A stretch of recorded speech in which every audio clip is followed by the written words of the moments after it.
So yeah, it'll be fun today to see all the projects you're working with. And definitely a different element looking at this final team project showcase. So it's a little bit more on the kind of business end than what I'm and a lot of you guys are usually used to, but it's good to kind of look at the application of things you do and not just kind of work in your bubble kind of on your computer, but try to apply things to industry. So looking forward to those. Does anyone want to? Okay. Decoding pet food labels in canine and feline feed through artificial intelligence. So we're going to be looking at an app today that is designed to help consumers look at feed labels. If I can make the remote work. There we go. So pet owners find pet food labels hard to read. This is a problem in pet stores. This is a problem talking to vets. Pet owners are having a lot of trouble understanding not just the industry jargon, but the ingredients and the math involved in some of these labels. The ingredient list often contains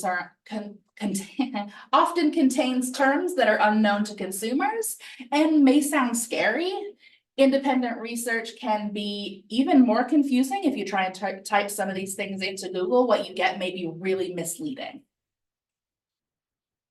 So Canada does not have its own regulatory agency for pet food products. So we relied for this on AFCO, which is what a lot of our pet food here relies on from the United States, and also the European Pet Food Industry Federation, which is what gives nutrition guidelines for most of Europe. So there's an opportunity here. Pet food and treat sales are a massive part of the industry. In the United States, we're talking about around $40 billion a year.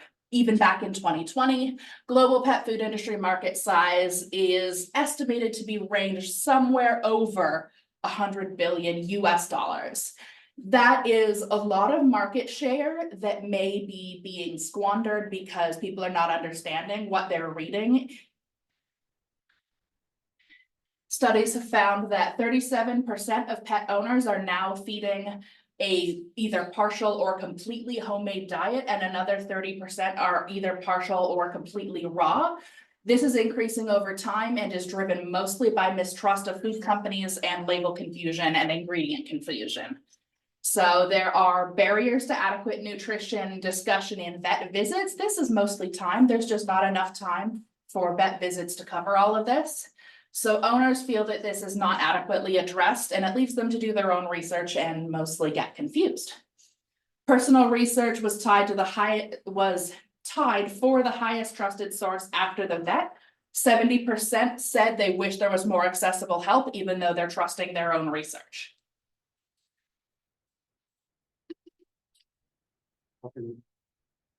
Yeah, I was just going to go that to you. Yeah, so we also made a video like introducing our solution. So pretty much we created an app called Positively Nourished to address the issues with understanding pet food labels. And is it gonna play for press? No, we won't. You have to like use a mouse and click it. Okay. Try to click it. Meet Positively Nourished, your trusted companion for selecting pet food products. Say goodbye to confusion and uncertainty when choosing commercial pet food, as our app will simply define ingredient lists and highlight any nutritional concerns among pet food products, ensuring your furry friend gets the best nutrition possible. Have you ever stared at pet food labels, feeling puzzled by the ingredients and questioning if they're good for your pet? With Positively Nourished, those doubts vanish. Simply snap a picture of the pet food label and we'll provide all the answers you need. Our app will use optical character recognition technology to convert information from your picture into text format. Then, our integrated AI will compare nutrient levels and simplify complex ingredients using data from 2 accredited organizations that establish standards for the pet food industry in the United States and Europe. Once the AI processes the data, you'll be prompted to choose between a breakdown of ingredient definitions or a nutrient assessment. If you select ingredient definitions, our AI will initiate a text-based conversation with you, offering detailed explanations for any ingredients of concern according to the definitions set by the two organizations. If you also want to assess the product's nutrient profile, simply inform the AI by texting that you're interested in a nutrient assessment. First, you will need to inform the AI on whether you have a dog or a cat. Then, you will be asked to enter their weight and specify whether they are still growing, if they are pregnant, or if they are at any other life stage that may change their nutrient requirements. Once you send that information, the app will then inform you about the specific nutrients that are either deficient or in excess of the recommended amounts set by these two organizations, while also highlighting those within their recommended ranges, based on your pet's profile. If these two organizations have not established a recommended range for a particular nutrient, the AI will alert you about such instances. Now that you've checked the ingredients and nutrients of the product, you can confidently choose the one that you feel meets the needs of your furry companion.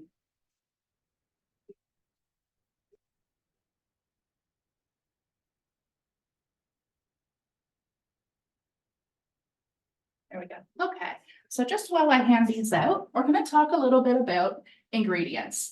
And when we're talking about consumers trying to search ingredients on their own and how it can be misleading, this is what can happen when we try and look up certain ingredients. I don't know enough, I didn't know we had this many people. So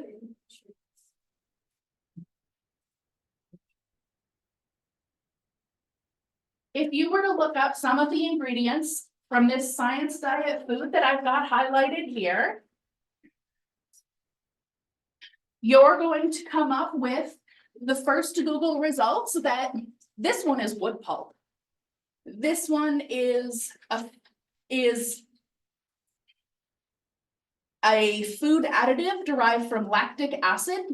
Not inherently scary, but maybe very confusing. And this one is used to soak seafood so that it will appear firm and glossy and used in detergents and soaps. Misleading and possibly also scary. So what we're talking about is turning these ingredients from ASCO definitions and other sources into a really digestible information about what that ingredient is, where it comes from, and what it provides to the diet. So that's there for people online, but nobody's online. So my little brochure here is just going to give you an example of if you have this ingredient deck and you were to scan it into this app, this is what you're going to get. So these are nice examples of how simple, easy, and clear our definitions are going to be. There's a couple I'd like to quickly highlight here, mostly down at the bottom where we're talking about some of these vitamin sources. We're talking about what they're a source of, as well as sometimes what they're made from. And at the top, when we're talking about meal here, this is the AFCO definitions of what must be included, whether bone is included and other things like that. You have it. I was looking for the remote. You need it? Yeah, that's it. Oh, yes, it's fine. Good. Also, for the nutrient assessment of the app, as mentioned in the video, Positively Nourished will compare the information from labels with the databases from AFCO and FIDIA. But the labels are in ASPEN, whereas the database are in DM. So for this reason, before proceeding with comparisons, the AI will convert the information from the label into DM. Also, the two databases may have some discrepancies. So for example, with vitamin D requirements for dogs by AFCO is set at 500 international units per kilogram of feed for both maintenance and reproduction, whereas the DF has set this value at 552 international units. Also, for these two stages. Also, the upper limit by AFCO is set at 3,000 international units per kilogram of feed, whereas the DF sets this limit at 2,270 because that is a legal limit set by the European Union. You can't really see that because you probably can't cut it up, but yeah. So yeah, this kind of differences will be recognized by the AI, and it will highlight when the nutrient inclusion level meets the recommended range of one of the databases but not the other. Also, regarding the monetization and future expansion of the app, the first version will be free and it will include advertisements, but users can make a one-time payment to remove those ads. In the future, a subscription-based model can be introduced where users can unlock additional features. So for example, let's say they're interested in specific factors within pet food, such as skin and coat health or fecal consistency. By subscribing to the app, they will be able to unlock additional databases where the AI can provide information from. And lastly, nutritional consultations can be provided in the future at an hourly rate. So by creating such an app, the understanding of pet food labels will be improved because pet owners will be able to receive precise information about pet food products quickly and in a simplified manner. This can enhance the trust of those consumers towards pet food companies because they will be able to assess the nutritional adequacy of those products and understand the ingredient list better, which can lead to an improvement in the industry's reputation. Also, pet owners will find it easier to make sound dietary choices for their pets, which can help them navigate the intricate world of the pet food industry more confidently. Thank you. All right, so our company that we developed is called Smart Milk, and we are about providing precision agriculture solutions to robotic dairy milking systems. So yeah, Smart Milk Precision Solutions is a tool that can be used to measure fatty acid profiles of milk to utilize precision feeding through automated milking systems, or otherwise known as robots. So the problem that we're addressing is that the fatty acid profile of a cow's milk is a good indicator of her metabolic health. Right now, there's no technology that allows for real-time analysis of a cow's milk fatty acid profile. So what we're wanting to do is address any metabolic problems that are found within the fatty acid, or that are indicated by the fatty acid profile of the milk, and then deliver nutritive solutions to the precision feeding bin of automatic milking systems. So what metabolic problems are we addressing? Most metabolic problems for a dairy cow occur during early lactation, as there's a huge change or increase in energy requirements for milk production. A cow increases their energy for milk production by utilizing their own bodily sources, reserves of fat and protein, to make up for this energy difference. This leads to cows being in a large negative energy balance and increasing them for risk of metabolic infections and diseases. Two that we're kind of really focusing on is ketosis, and ketosis occurs when there is an increase of mobilization of bodily reserves of fat and protein, which leads to increased ketone concentrations, which then leads to increased risk of various diseases. Subacute ruminal acidosis, also known as SARA, occurs whenever there's large intakes of concentrates. And this occurs whenever they're transitioned onto a lactating ration. And their intakes are generally decreased at the beginning of lactation anyways, but to have increased concentration, it lowers the ruminal pH. And once ruminal pH, prolonged periods of decreased ruminal pH leads to various issues that are listed here, such as even lower decreased feed intake, decreased milk production, decreased rumen microflora, rumen digestion. There's the list is endless. It's a very prevalent disease or metabolic issue within dairy cattle. So the fatty acids that we're looking at in the milk can be kind of listed into a couple different categories. So to start, de novo fatty acids are short chain fatty acids that are synthesized in the mammary gland from VFAs that are produced in the rumen.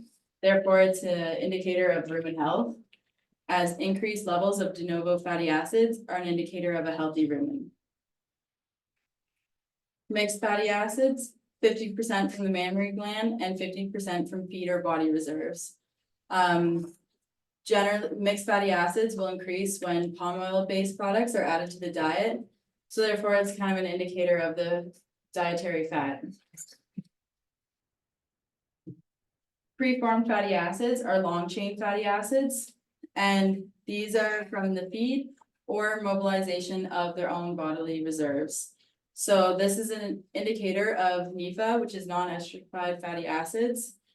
And these are an indicator of the body fat mobilization.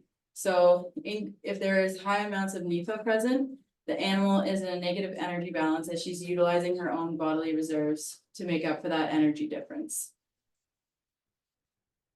Polyunsaturated fatty acids, these have double bonds, and in a healthy rumen, they undergo biohydration to become saturated fatty acids, which makes them non-toxic to the rumen.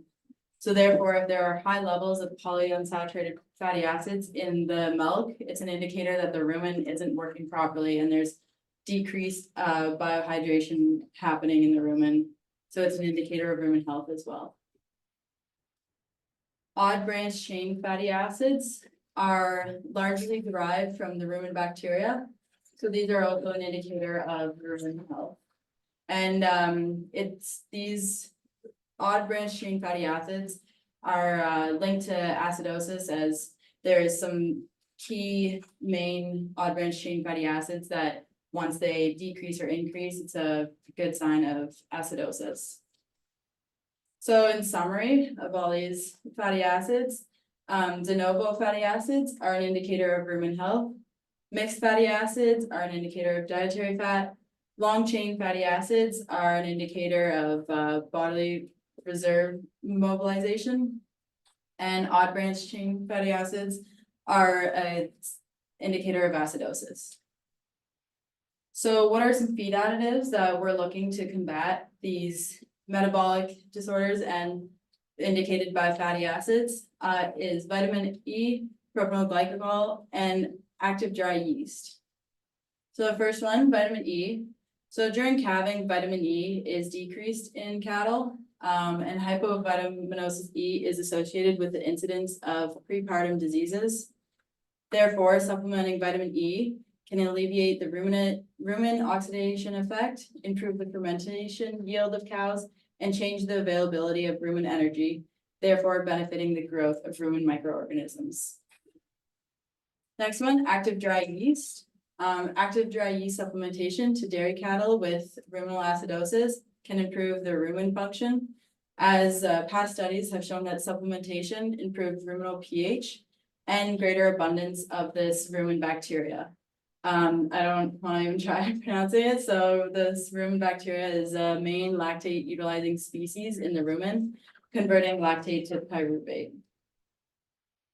Propanyl glycol. Glycol is a common, it's commonly given to cows once they've calved, but however, by giving it in a powdered form and including it into the robot pellet is a easier way to administer glycol to fresh cows. So we would have powdered propanyl glycol within the feed. This has shown to decrease blood concentrations of metabolic indicators of ketosis and increase the blood concentrations of glucose and insulin. It gives the cows another source of energy other than their own bodily fat reserves. All right, so hopefully that gives enough background to sort of understand what our idea is and what product we're trying to sell. So what we're going to do is provide a technology that is able to measure in real time the fatty acid profile of milk. We're going to present this information in a easy-to-use software, which can then be used as a management tool to make further decisions.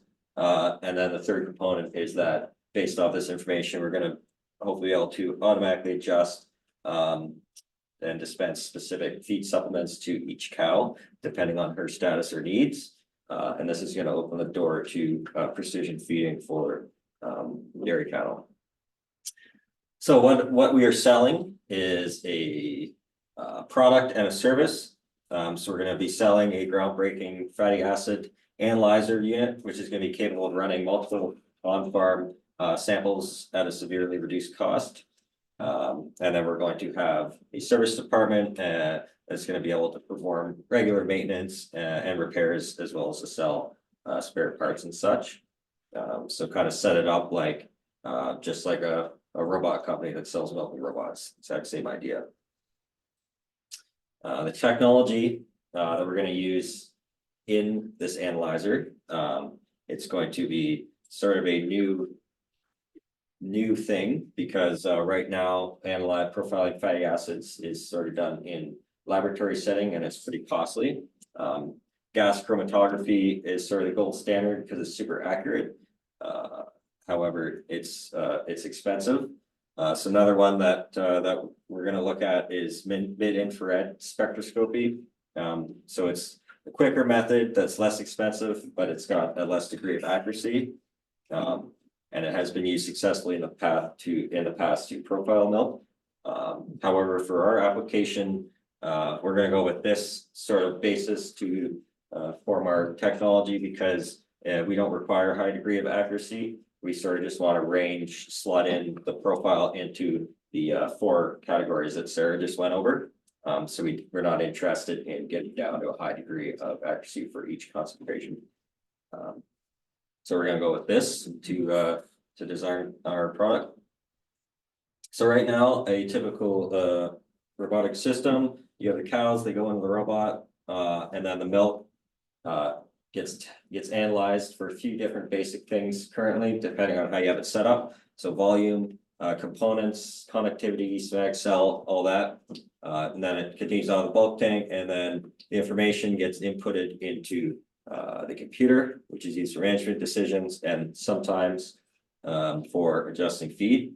So we're going to slot in right there. We're going to catch the milk for each cow before it gets put in the bulk tank, and we're going to analyze and profile the fatty acids and then uplink that information into the computer. So we get it down on a per cow basis.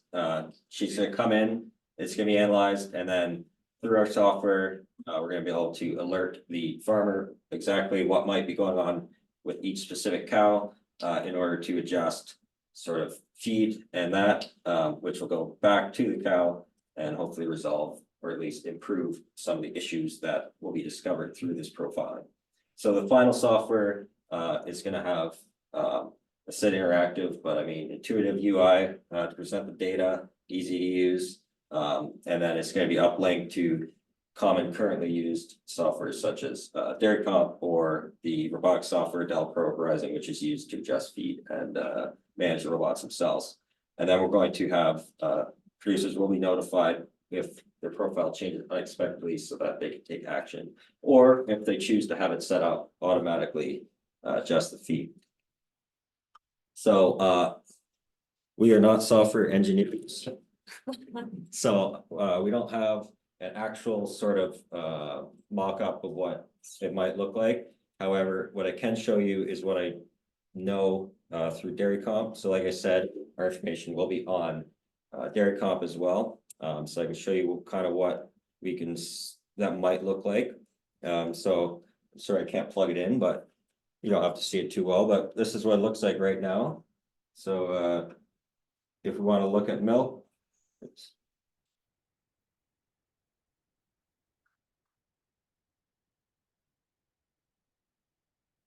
So here I plotted a graph of all of the fat for each test day for each cow. So as you can see in this sort of program, it's very difficult to sort of see each individual cow. They're all mocked together.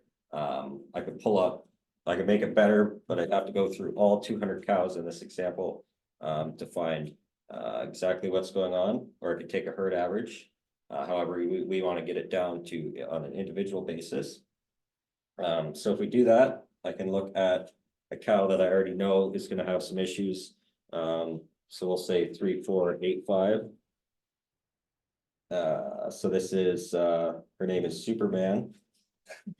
So we can see all the information in here, and if we go to a separate column here called test day, then there'll be sort of a table presented there. There is one right here already, and this will be her percentage of each fatty acid grouped into those 4 categories. So if I pull that up in Excel specifically, which is an easier way of presenting the information than a 20-year-old computer program, then we can see that each of these columns here represents de novo, mix, long chain, and odd branch. and they're averaged out as a percentage of total fatty acids in the milk. Average per day, because each cow is probably gonna be milked around 3 times a day, 3.1, I think, for through the robot. So we'll take an average per day. And then if you can see here, I'll just make this bigger. If you can see here, the orange line sort of jumps at around the 10th, which orange line, if you go here, represents mixed fatty acids, and then the long chain goes down there. So if we pull this up and I'm looking at that, I'm gonna think on the 10th, something has changed in her diet, which has caused mixed fatty acids to increase. And as Sarah mentioned, mix would represent sort of dietary fat, an increase in that. So in this case, I would go to her and check her fat percentages to make sure she's not in a milk fat depression. So this you wouldn't be able to see before without analyzing her profile. To take another example, here we have, we'll say a fresher cow. We can see the green line jumps up there. That represents long chain. So on the 27th, it really had a jump and continued high, which means that likely she's mobilizing a lot more body reserves. And we're going to keep an eye on her for ketosis, or potentially, if possible, set it up so that she automatically gets dispensed the supplements such as propylene glycol through the robot. So what's all this going to cost? Well, it's not going to be cheap, obviously. For the example, we're going to say a typical large herd size or in Ontario, so around 200 cows, and they're looking to switch over to robots and take advantage of all the new progressive technology that is starting to come out, such as smart milk. So they've got average production for fat, 14,000 kilo, average 305. So this farm is going to need 4 robots. And we're going to say that they have an above average incidence of ketosis and milk fat depression. So each unit, analyzer unit base cost is going to be $30,000.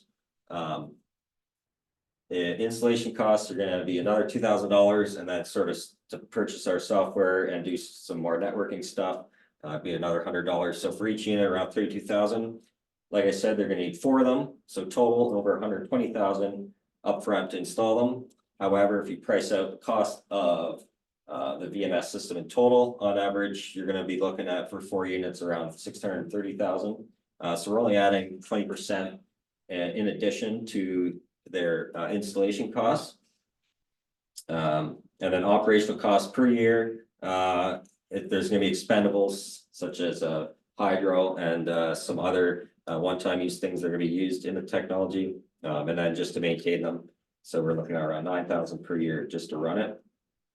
However, if you look at the cost of production for a robotic milking system, typically in Ontario, it's going to be around 32% of total revenue. So a farm like this, it's going to cost around $1 million to run the robots. So we're only adding $9,000 to $1 million. So when you put it like that, the numbers sort of make a little bit more sense. But why would anyone spend an extra $120,000 if they don't have to? How are they going to see an increase in revenues? Well, 2 ways: the reduction in metabolic disorders, as well as an increase in milk from improved rumen fermentation, just from monitoring exactly what's going on in the rumen a bit more precisely. So if we look at what ketosis costs a herd in Ontario, it's around $203 per case.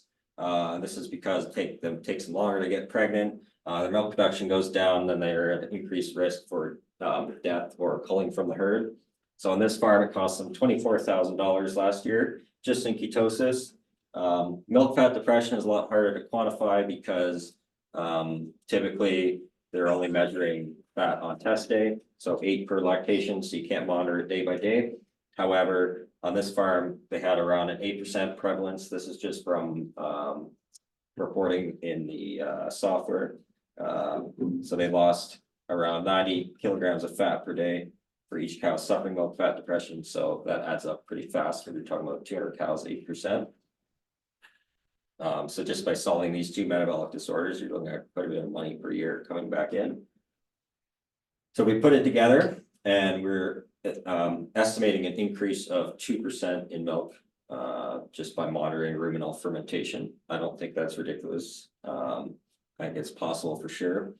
So in 2% increase for this farm would be 56,000 per year. And overall, we're gonna be reducing feed costs because we're gonna be more efficient at feeding them. So if we look at all the costs added to all the increase in revenue or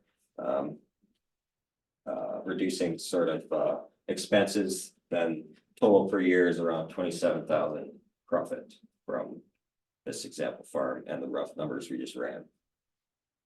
So what's the market size for this? Well, right now, 16% of herds in Canada are robotic. Average robotic herd size is 137. So we can say on average, each farm is gonna need 3 units per herd. Which means a total addressable market of around 4,700 units, which equals $153 million. Oh, quite a big market. It also should be kept in mind that robotic milking systems are still seeing a positive growth rate in Canada, especially in the United States. So every year, the market size theoretically will go up.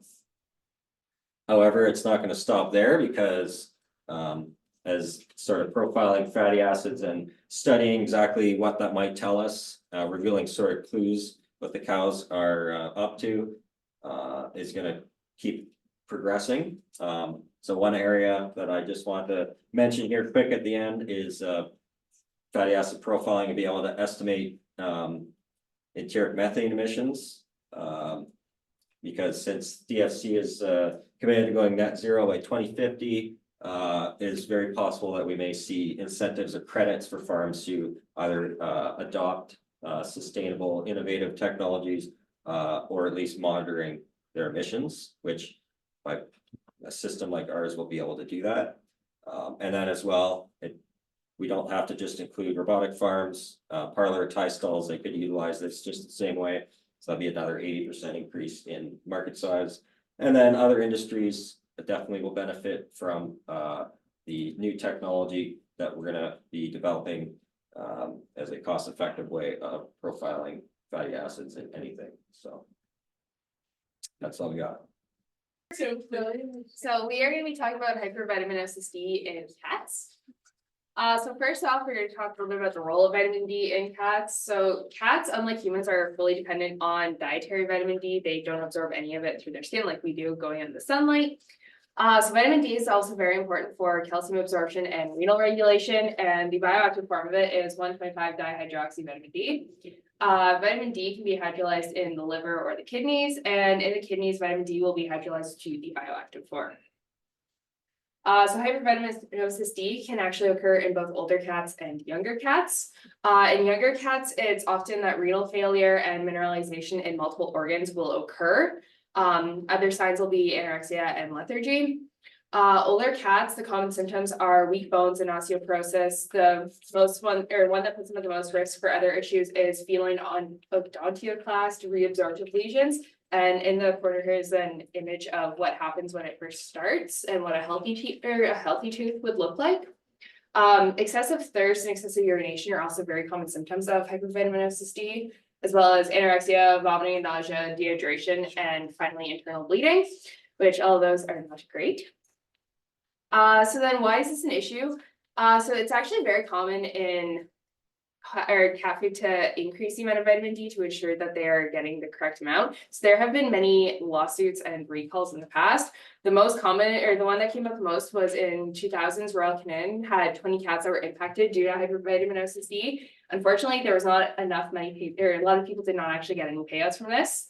And this was because of a known formulation error. Same thing happened for a boutique brand of it, which is Rachel Ray's Nutrish out of an Ainsworth Pet Nutrition. This one I found kind of interesting, just as the fact that it was a boutique one. And all of these were actually found on the FDA website. And again, these two were actually due to a formulation error. They knew it, didn't want to say anything until it actually became an issue. And then in 2019, Hills recalled a dog food as well as a cat food due to excessive vitamin D. And this was in their science diets, which are supposed to be the best ones out there. However, things could happen. So what are some of the things that we're planning to do to improve this is we are looking at doing a binder. So we'd be using a mix of vitamin K2 and A to help promote bones to take up calcium and clear it from, or clear the vitamin D from the blood and help reduce the effectiveness of vitamin D, as these two are competitive with vitamin D. So we are actually looking at doing this as a daily topper. So we have a couple different forms. We were looking at a powder as well as it was a liquid. Yeah. Yeah. So it was like a liquid that, for example, because one of our issues was like, okay, for pets then who have it in a dry food formula, what's the solution then, right? Because with powder on it, if your cat's as picky as mine is, who if it's like slightly in the wrong temperature, not in the correct spot, not gonna want to touch that, not going to want to eat that. So the dropper, if it's tasteless, and then you can mix it in with the dry food, then they probably wouldn't notice it, right? Even if the dry food absorbs the liquid, it still would be fine. So that way, again, they have no idea that there's any sort of difference in the food, still eat it, and it's still giving the same therapeutic benefit. And then this one would cost, we said for a pack of like 30 pouches, like the dry powder would be about $40. The dropper, I think we said would be a little bit more. I don't remember what we'd worked that out. I think we said it was about 50 just because of the container that we wanted to put it in. It would probably be like something that would be either glass or probably again also like light resistant as well. Just because we don't want to have light interfering with any of the chemicals as well. Because sometimes when vitamins are exposed to the light, it'll change their quality or they'll degrade faster. So these would specifically be helpful for older cats that have been around vitamin or excessive vitamin D longer than say a kitten. But this is just a very quick and easy way for pet parents to ensure that their cats do not end up with hypervitaminosis D. And also to, go ahead. Sorry, so we chose vitamin K2 and A, so K2 usually you want to take that.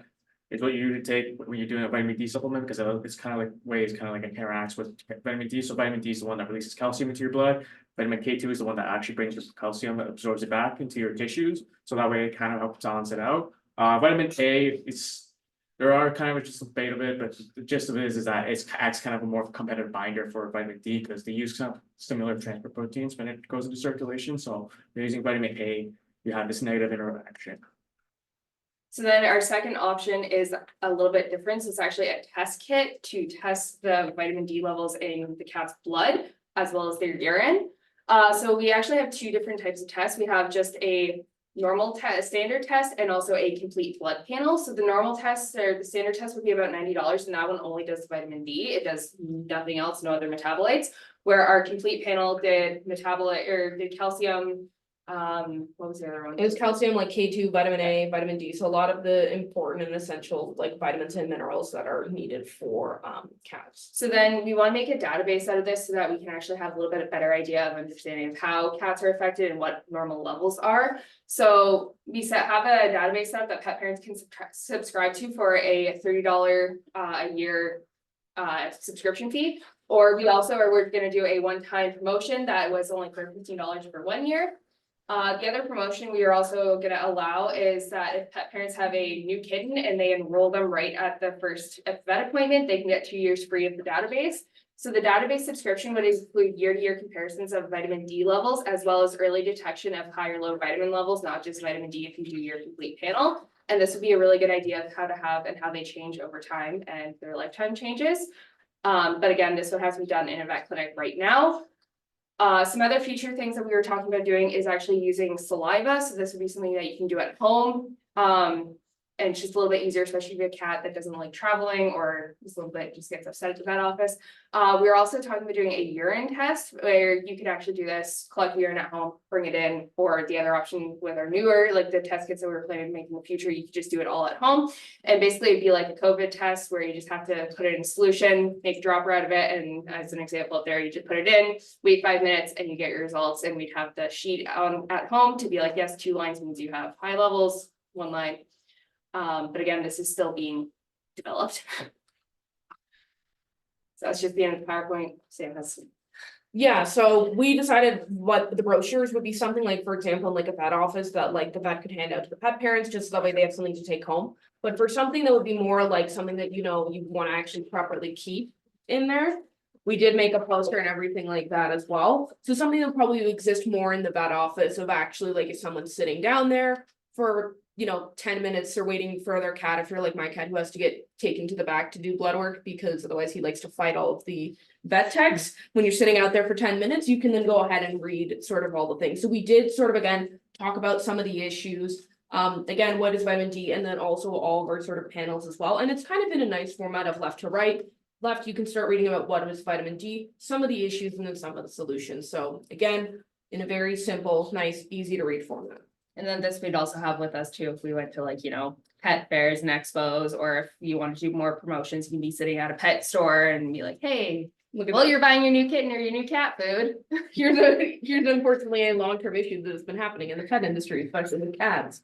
It would also probably be something that, if Municeutica, who we're working with, wanted to actually end up using this and go on the road with us or something like that and help sort of sponsor and promote a lot of these products. And also this would be something that'll be very helpful as well, especially if you're meeting with business partners who maybe don't know how much of an issue this is.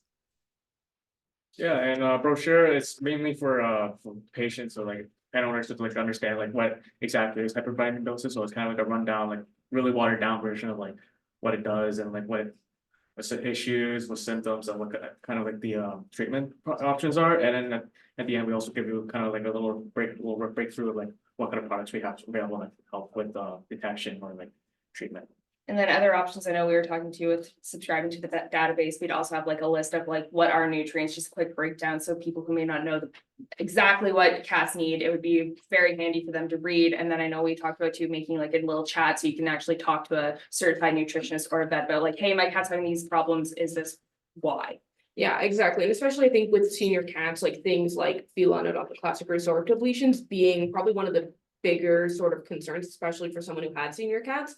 That was the number one issue. I think definitely when you can sort of subscribe to the panels, it's really helpful to make sure, okay, now you're starting to sort of translate potentially, you know, into like hyperthyroidism does play a little bit of a role in that, just because of the dysfunction of the whole system. So it's kind of helpful then to know, okay, we're sort of seeing these increasing levels in certain metabolites, decreases in others. Maybe there's other health concerns going on. It just makes pet parents more informed about what's really going on in their animals.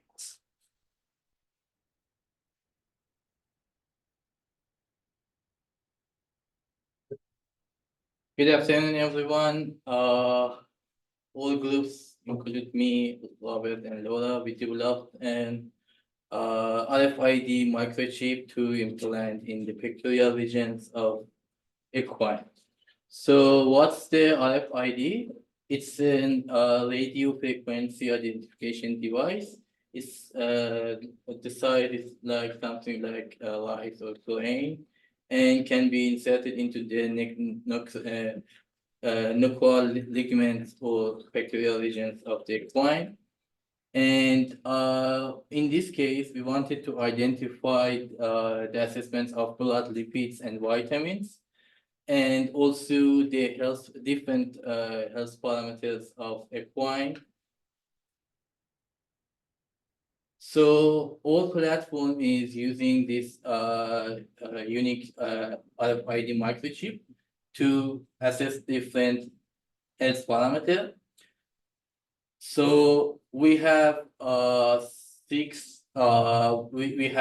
goals by using these microchips, which is health monitoring, nutritional status, performance and exercise, diet management, disease management, and overall management. So Robert can continue about the practical research done in this area. Perfect, thanks, Reza. So the reason why, and certainly Reza touched base on really the why, but the research showing why it's important for this RFD technology to assess nutritional deficiencies, specifically vitamin, mineral, and metabolic issues. And it's certainly research has shown, especially in competition horses, where this is really going to be used, high-end horses that are where the industry is spending a lot of money, is that the research into vitamin deficiencies and metabolic issues are rising, specifically vitamin E issues, which leads to equine motor neuron diseases, shivers, things like that, which leads to poor muscle recovery and things of that sort, as well as metabolic disorders, which leads to insulin deficiencies, which leads to fatty horses and decrease performance, both reproductive performance and athletic performance. But a lot of this, what we're doing with our RFD technology is really to figure out the deficiencies that horse, whether they do have it or not, and that we can then, if we can better get aid on these deficiencies, so that we can then have a better health status and then move forward in either working with a vet or a nutritionist and getting rid of these deficiencies.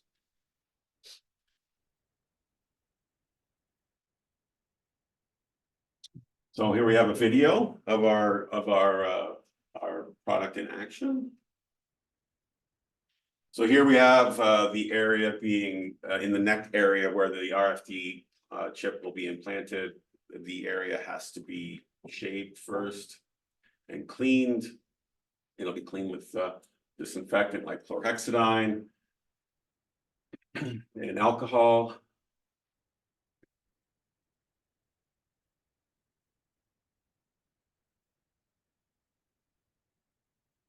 Then lidocaine will be given to the area where this chip is going to be given. Just to numb the area.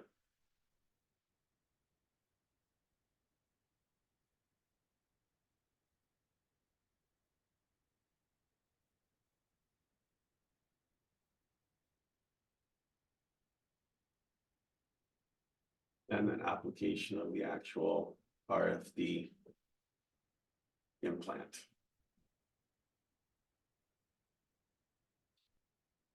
Check that it's working first before we implant it.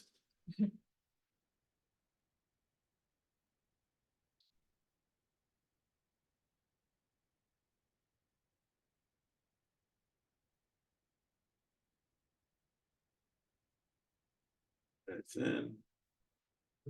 Yeah. I don't like blood. No, I don't like blood. I didn't really like how much. It's a 14 gauge needle, so. That's fine. And, Oh, and then go to the next one. Oh. Continues.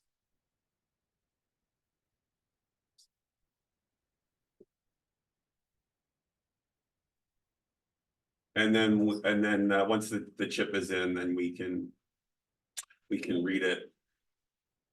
Read it on a laptop, or you can read it on your phone, stall side, or if you're in the house or whatever.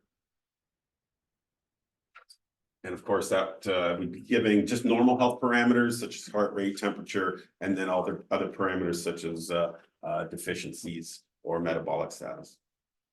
And Laura will talk about our brochure.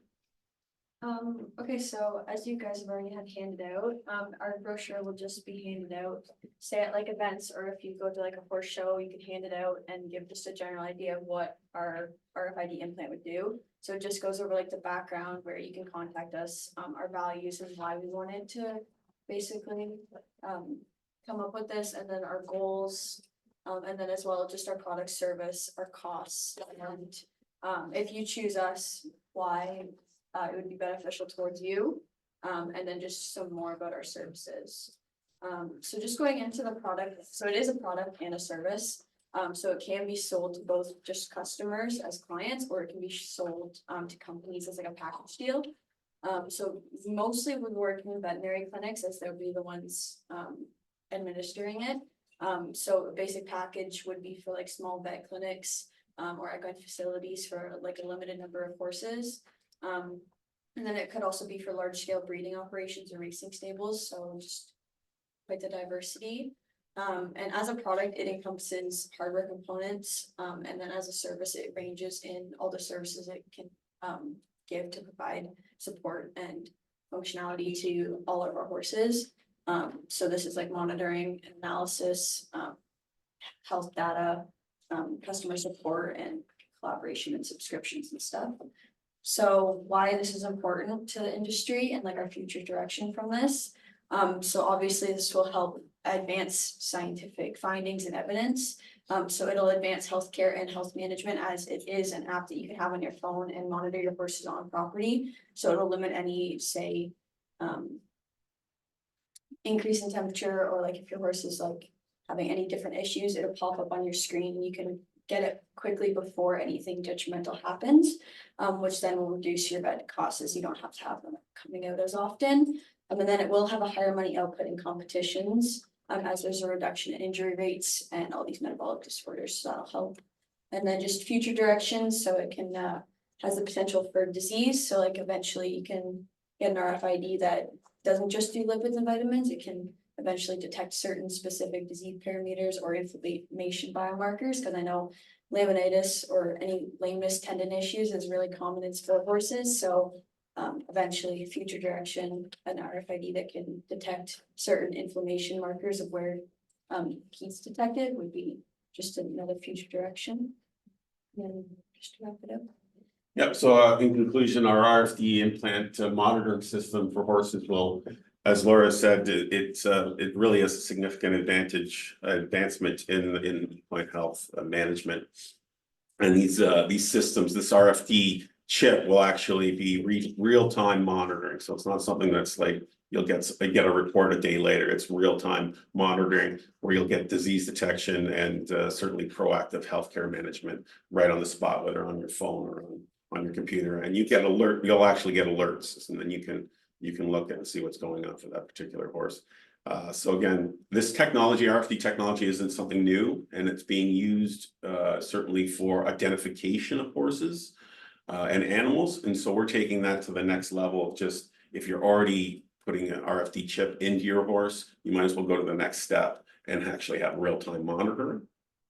So it's a great, because horse owners and professionals can then optimize the health of that animal, whether it's competition or racing or breeding or whatever they're having to do. So our product is really about the well-being and health of the horse, and really streamlining the management of that horse.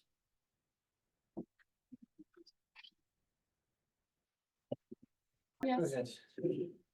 Okay, so we are giving you a presentation on our product to advise cattle monitoring, which is the herd manager you didn't know you needed for your beef herd. There you go. Also, just a short agenda, so we're going to go through some introduction on colostrum management and passive transfer, for those of you who don't know what that is, product overview, the relation to nutrition, specifically fat and vitamins, some function, and next going to go over an app demonstration, and then kind of a general cost breakdown and how this is going to work on the numbers side of things. So introduction. So first we're going to go over what is passive transfer. So passive transfer basically is the transfer of immunity from the moms to the calves. And in ruminants or in cows, this doesn't happen because the placenta composition prevents passive transfer of immunoglobulins to the calf. So therefore, calves are born with an immature or underdeveloped immune system. So transfer of passive immunity is received through the immunoglobulins or IgGs present in the dam's colostrum because they don't get that through maternal supplementation. So along with the immunoglobulins in the colostrum, it's essential also for the transfer of hormones, growth factors, essential nutrients for disease protection, like fat and vitamins and minerals, which I'm going to go into later.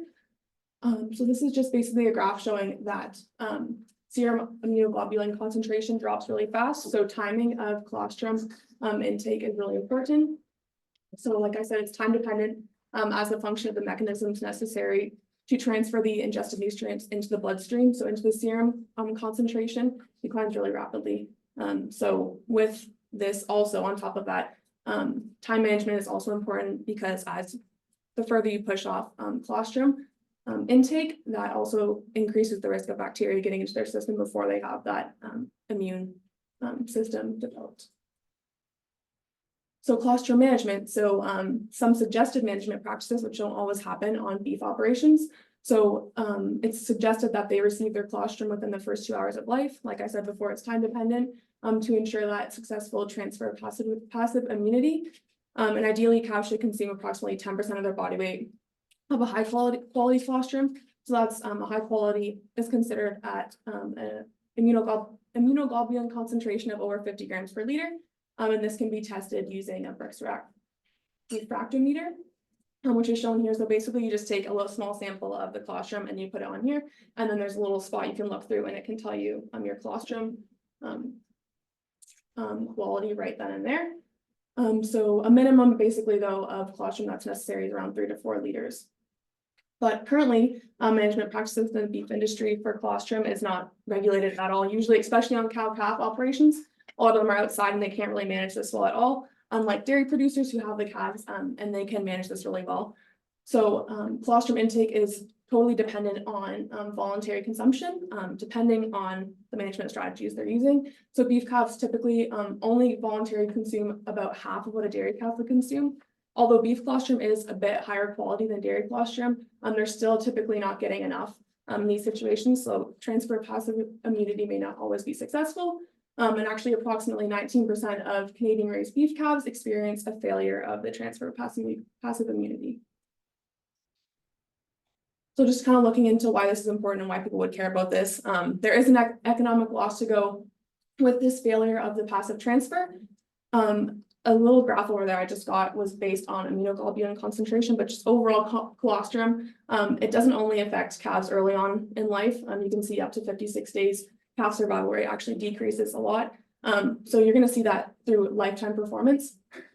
So mortality specifically linked to failure of passive immunity ranges from about 8 to 25%. And that's such a big range just because everyone manages things differently.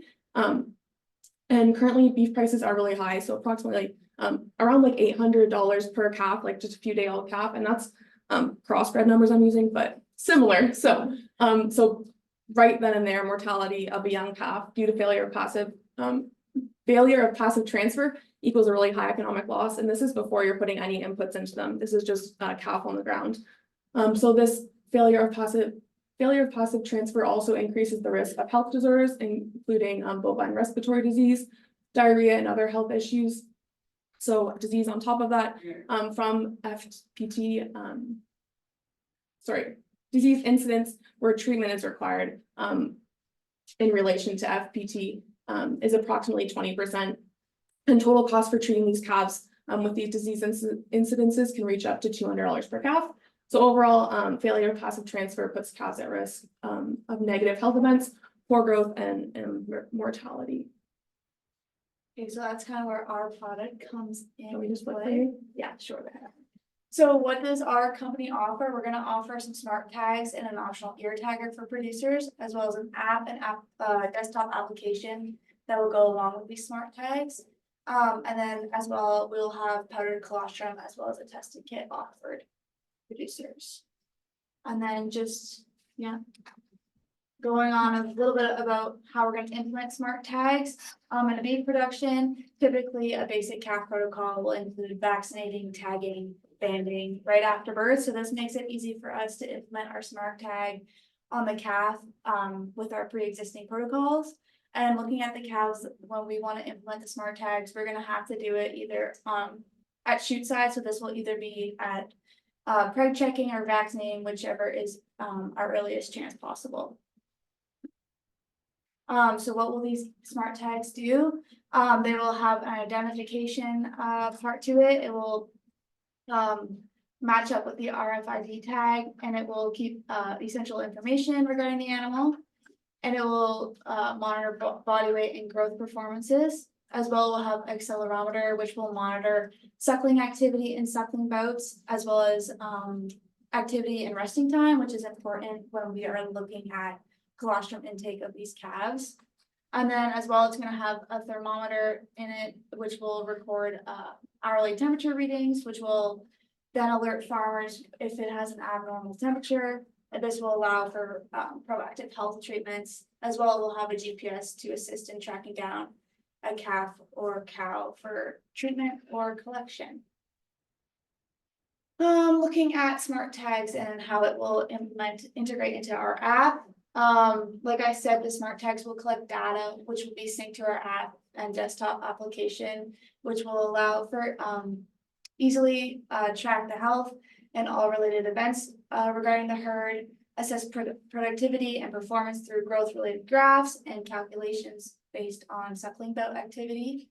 You can make easier herd management decisions and track calf health quickly and alter management practices to ensure success of your herd. The app will also have helpful tools that will help producers identify any possible mineral deficiencies related to colostrum management, which Kate will go over. This will be a series of questions that the app will pop up, and it'll be related to possible symptoms, visual symptoms in your herd that could be specific to specific deficiencies, sorry.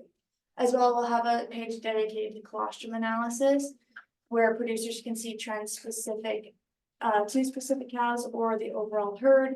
This will allow for future management decisions and determine which powder colostrum would be best for their herd.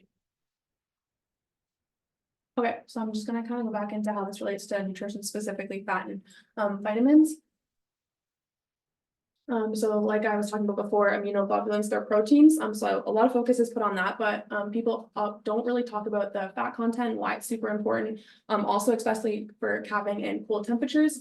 So high fat is essential for nutrients to provide energy, because during this early life, the glucose insulin axon is immature. So fat actually makes up about 63% of their digestible energy. Like I said before, this is vital when we're calving winter months. It fuels metabolism and mitigates thermoregulation in newborn calves. And it also contains essential fatty acids to improve intestinal integrity and gut barrier functions. So overall, to promote the immune system, give them energy, neuronal development, pathogen binding to protect calves from a microbial infection. So although immunoglobulins does give them that passive immunity, fat also helps with immune system regulation and protecting them from any sort of microbial infections. So the vitamin and mineral content, again, they contain high levels of essential fat soluble vitamins that the cows need, including some main ones, vitamin A, E, D, and K. And then they also contain high levels of water soluble vitamins, which works to reduce inflammation and maintain intestinal immune balance and health status. So just kind of a chart over here. Colostrum isn't only important for immunoglobulins, those proteins, it also has fat, lactose, vitamins, minerals that are all essential for early life growth, along with growth factors and hormones that are also very important. Okay, so this is kind of somewhat a mock-up of what our app will look like. Yeah. So looking at our app design, it will have a login page, which will be specific to each producer. And when they log in, they'll be directed to a home page, which they can customize based on what concerns they're looking at. It will have the flagged calves, like either a high temperature or a low suckling activity, which the smart tags have alerted on the app, and they can easily check off if they've looked at it or not. As well, you could have cows that are close to calving, which makes it easier to monitor where your cows are on your specific farm, and any tasks that will be needing to be done on the farm. But again, this can be all customized to the producer. And then there's going to be a herd page, which will then have sub links, I guess that's what you would call them, regarding colostrum, performance of the herd, general herd ID and groups, and helpful tools, like I had mentioned, as well as reports. And yeah, and then there'll be a new event button, which will allow a producer to easily input an event like a new tagging or a treatment, and then that will be synced into the herd page as well. And then there'll be a task board, which they can add tasks that need to be done on the farm. And then a cart, which will allow the producer to easily purchase any new smart tags needed or colostrum powder just right through the app, and it will be shipped to their farm. Yeah. Okay, so moving on to our last section, which is our revenue and marketing plan. So just with some single time purchases. So one big thing is just the initial purchases of the smart tags for the whole cow herd, and then some individual purchases as cows begin to calve in the next year. And then an ear tagger will also be available at additional cost to the producer. And then some sources of continuous revenue for us. So that would be generated through our monthly phone subscription on the app that Meg had designed. And then also the powdered colostrum, just to align with some of their nutrition goals and demands of that herd. So just a general cost plan here. So we have our cost to manufacture and cost to producer with about a 35% margin, which is about on par with what the industry is doing right now. As well, just one thing to note on the bottom here. So we have a initial fixed cost of $200,000 for our app development. This will just be a 1-year cost while we have that app in progress. And then a couple different breakdowns of what it kind of costs us to make it, and then what we're gonna be selling it at to cow-calf producers in Canada. And then for our estimated yearly revenue, we took kind of calculations which are based on Statistics Canada numbers for cow-calf producers over the last year. With a roughly 6 billion beef cattle within Canada that are being a part of cow-calf operations.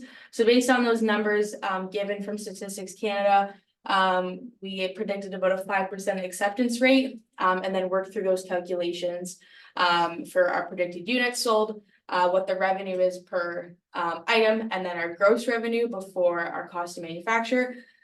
So with that, our total profit comes just over 4 million per year. Just to note there is that 200,000 initial cost to design our app. And then marketing is important to us because we need producers to know kind of who we are. So we have a producer focused Instagram page where the goal is to have kind of monthly posts, kind of keeping producers interested and keen on what we're doing. So you can see on the left here what that page would look like. And then just an example post here of a beef calf with the caption that says 24/7 watchful eyes on your biggest assets.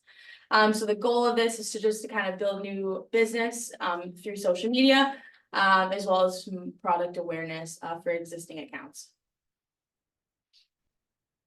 And then also you saw the brochure that was being handed out. So the goal of that brochure was to kind of have producer awareness in mind. So kind of taking all the science and business jargon out of it and making it a more of a producer conscious brochure. And then also with the brochure, we have the intention to have it available at industry events, mailed out to cow-calf producers and just kind of be available. We also have a website that Megan has designed, kind of overviewing everything that we do. If you want to scroll through that quick, sure. It's kind of all zoomed in weird, but yeah. Yeah, basically it just kind of covers everything we're doing and shows our latest social media posts and a little bit of contact information, who we are as a company and services we are also offering. It kind of got a lot of stuff. You get the gist of it. Yeah, that's great. Should I go back to it? Yeah.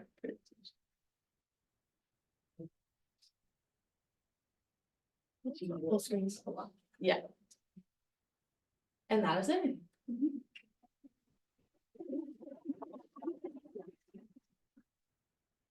Yeah, he's got the clicker. So hi, everybody. So this is our presentation for Mineral Max portable X-ray fluorescence. So it's our animal element analyzer. So first of all, I'm going to start by going through the device introductions, why we focus on cattle, the importance of iron in cattle, and some of the application features. Let's all through this. So first off, what is a portable X-ray fluorescence machine and how does it work? So it's an analytical technique that is used to determine chemical composition of materials. So it's a type of X-ray fluorescence spectroscopy, but as the name suggests, it's designed to be portable. So it can be used on field sites or at farms or other places rather than just in a laboratory, because usually XRFs are massive tabletop machines. So how it works is the device emits X-rays towards the sample, it interacts with the atoms, they get excited, leading to ejection of electrons, they fluoresce, and then the machine will pick that up, and it's specific to different chemicals because they will give different energy levels depending on what you're looking at. So these are some of the ones that we have currently being used in vivo, not necessarily just in animals, but mostly in humans so far. So they've been able to detect iron levels, selenium, iodide, mercury, lead, as well as some other ones not listed, such as arsenic, strontium, mercury, uranium, and manganese. So first of all, why did we start by looking into iron? Well, iron is an essential micronutrient required for like blood production, oxygen transport, etc. Iron status is associated with a lot of disease pathologies as well. So like diarrhea or iron deficiency anemia, too much does poisoning, and the utilization for it has to do with like insulin growth factors. So it's important for weight gain, especially when you're going into animals or humans or. And then for cattle, iron deficiency anemia is common in calves because of the lack of dietary supplementation at the beginning of life. So if they're being fed whole milk diets without any diet supplements, generally they will become a little bit iron deficient. And it can lead to quite often it's mortality, or required immediate attention for like iron supplementation. It's also been implicated in reduced growth over time. And because cattle are of economic importance to agriculture, meat and dairy industries, it means that the dietary requirements and well-being of calves is directly related to the sustainability of businesses. So then below here, it's kind of our, I guess, I'm blanking, sorry. It's how we're planning to kind of go through, it's like the process of what this device is designed to do. So it's gonna first, you can organize your data by like group, you can name it, it'll give you a little date of when it was last updated. Then you can scan either the ears, the tail, or the hooves of whatever animal. And then through the scan, you would have kind of whatever group ID, plug in the cow ID, plug in the area sampled, give you a date, a time, and the amount depending on whatever element was available. And then after that, we were going to transfer it over to a computer source so that it would log everything quite nicely in like a TSV file on our application, which is basically then our app is a database with standardized values and ranges for what would be considered normal variation for either the age, the species, the breed of cow, and associate it with each ID and then highlight whether it was high, whether it was low, and to the user. And then future directions would also include being able to use this device on things like pigs and sheep, because it's right now we're starting with cattle because that's going to be the basis for the database, but really it can be used on anything.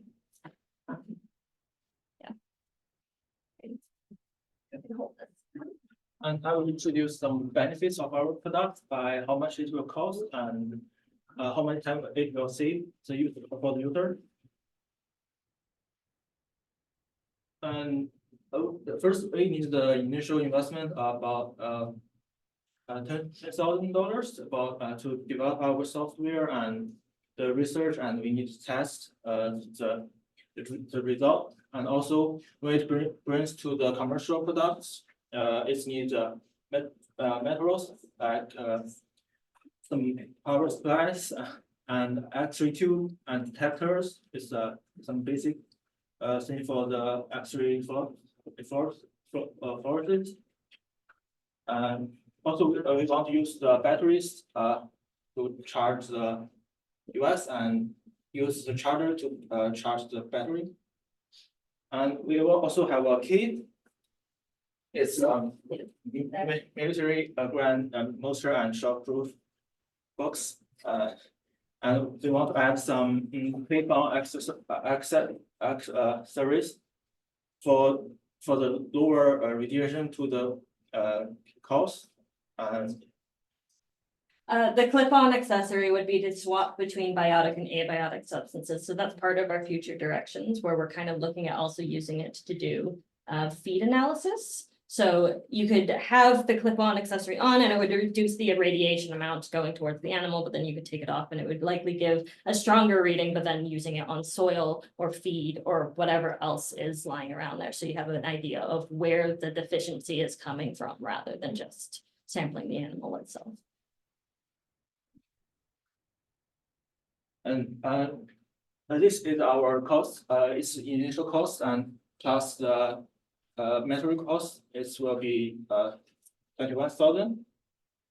And compared to the blood sampling, because when you do analysis the blood sample, you also need the device and you need to buy them. And for operate the blood sampling, it need to transport or the shipment to the lab.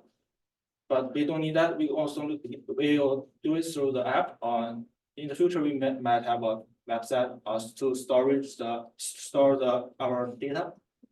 And for the maintenance, this technology barely need to maintenance and collaboration. the collaboration will need, we will have a collaborate sample for the collaborate preparation. And consumable is a sustainable device and it's don't need the disposable filter filtering columns and the solutions. We don't need that. It will reduce the loss of time to analysis. So it's overall it's a low cost and save up our save users time. So our business strategy, when we face to the companies or the research institutions, we will give them 3 years warranty and give them training courses and license. Well, charge them fees like that. And the sale price might be $40,000 because in the marketplace other product like our technology is about $42,000. Yeah. So it's time 8 minutes cost, and for the preparation it's 5 minutes for the preheat the device, and also the calibration. It just detect the calibrate sample for the calibration. It may cost 5 minutes, and blood sampling is 3 minutes. It's a assumption, but in the reality, this will be less time. And so total time it compared to the traditional blood sampling base is much shorter. Because you also need to store it when you done blood sampling, and you also need to store it blood. Very tedious. And for the farmers, we offer them rent service, and they also need a license and training courses, and their weekly fee will be $99. And the average number of calls in Canada is 157. So if they want to know 20% of their calves situation of the iron level, it's maybe they need to test 32 calves. So it's compared to the 99 weekly fee is much expensive. So our future direction is about measure more minerals, because the fifth principle of the device is that they have the certain relationship with certain elements. If we know the relationship with iron, so we can figure out more animal minerals. It's like a physical aspect, physical aspects. And we also, when we build our website, we need to we use them to collect our data and use the data to sell to the research institution or some companies. This will make more money and expand our business. And they also used to have there's a feed analyzer in the market, which can cooperate with them to combine our function in the future, because it's a US research. When they analyze the feed samples, they need $28 per each. And also we want to target towards research facility like our school. If we have this, we can give them training to the student. But some students may, when they first do the blood sampling, they may don't know what to do, and they may harm the animals. So it's more better for the student to learn about our major. Yeah. Well, on top of that too, for research facilities, it's also a way to reduce the amount of animal it's a way, because we've all gone through, I'm sure, a lot of the animal care courses here, and there's like the reduce, the replace, and some like the 3 R's, and one of them is replacement, and this would be kind of targeted towards that during research, where you're replacing invasive protocols and procedures like blood sampling with something that's relatively easy to use, something that's not that hard to train on, and something that's relatively quick. And over time, that would also lead to being able to probably use it quite frequently in research studies, since you're not harming as many animals in the process. Yeah.